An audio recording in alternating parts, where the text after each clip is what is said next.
Hello and welcome back to Piano Spun Yarns. Today is day 18 of the World of Wool Fiber Advent Calendar, and I have here with me the stocking from yesterday, day 17.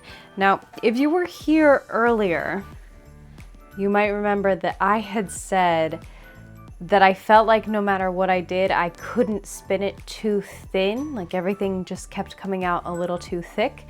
And I finally did it. So this one, the yarn I spun for Cheeses for Mises is just a little too thin. I think it's still technically maybe a fingering weight, but it's definitely getting close to lace weight. So the balance of the color work is a little bit off, and you can see it's a little bit holey or thin in the main part of the toe of the sock. But overall, it was still nice. This yarn is so soft and incredible. It would make such a lovely cardigan or shawl, something warm and soft.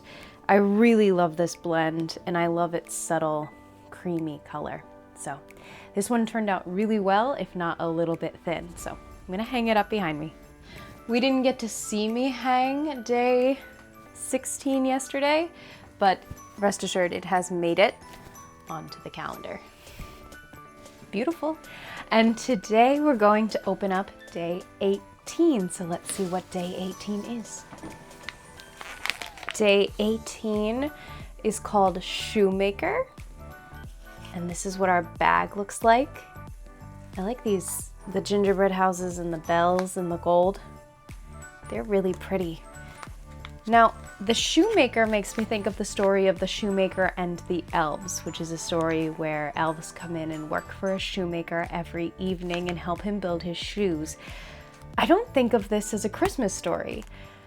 I do think of the elves in that story, but I don't really think of this as a Christmas story. So I wonder if it's a different story or if that's the story that this is based on.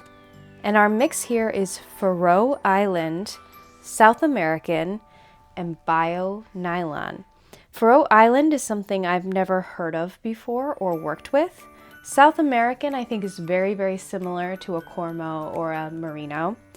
And bio nylon is a fun, more biodegradable version of nylon fiber.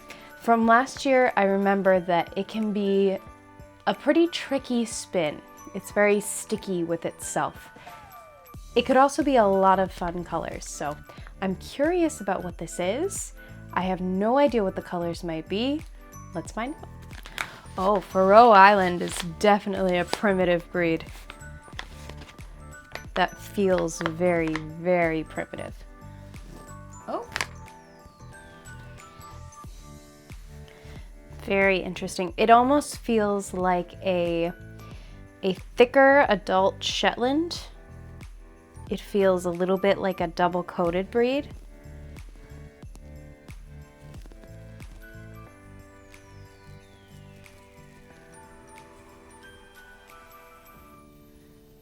A longer, hairier fiber. But we've got all these beautiful browns,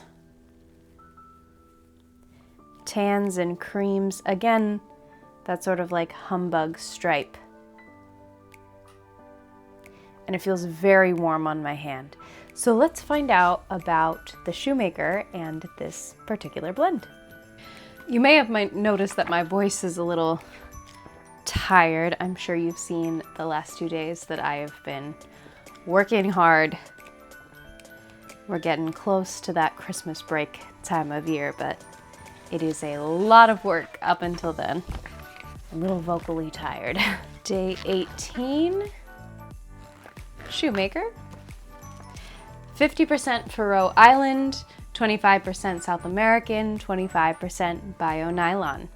Oh, that's it. I didn't even feel the bio nylon in here. I guess it's that really creamy kind of the lightest color. I think must be the bio nylon. The Elves and the Shoemaker is a tale that has spanned generations, and though they were first published by the Brothers Grimm in the early 1800s, the original story dates back to the 1700s and possibly even earlier. If you're not familiar with the story, it follows a shoemaker who only had enough leather to make one set of shoes. After retiring to bed, he found the shoes fully made the next morning and a customer willing to pay more than usual. This pattern continues with the shoes being mysteriously made and the customers eagerly snapping them up. He and his wife realize it's the little elves making the shoes, and in turn make them clothes. Yes, they were naked, and thanks. Now fully clothed, the elves leave the shop and no longer help. But interestingly, the shoe business carried on doing well. For this blend, we decided to use strong Faroe Island fiber in its natural black shade to represent the shoes. Then we added bio-nylon in Scone as a creamy contrasting shade and to also give the blend more durability. Finally, added Mars from our space dyed range. This color changes as the fiber is drafted during combing, so it adds a nice amount of variation and variegation.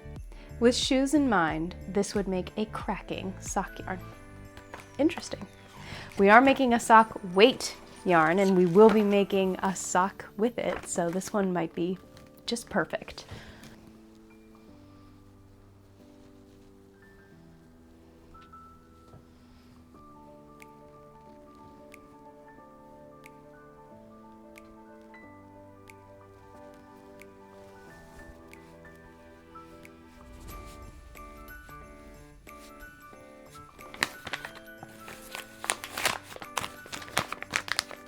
We're getting full back here. I think everything's gonna fit. We've only got 7 more. I think they'll all fit back there, but it is getting a little precarious. I'm gonna spin some on camera here. I'm gonna spin the rest at school tomorrow. But let's see how this kind of primitive Faroe Island fiber spins.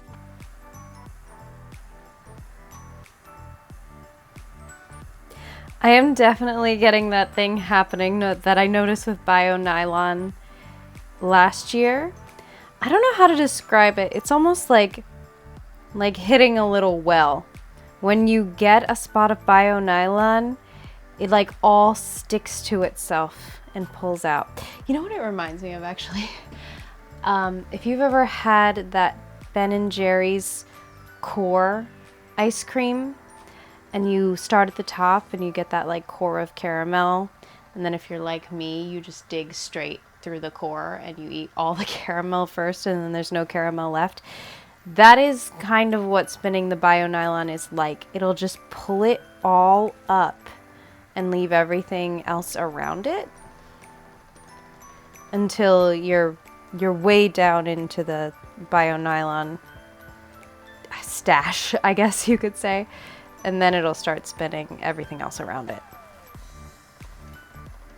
But we're getting these really beautiful kind of caramel and chocolate stripes from this blend. It's so nice. I just want to make sure that it's being spun fine enough.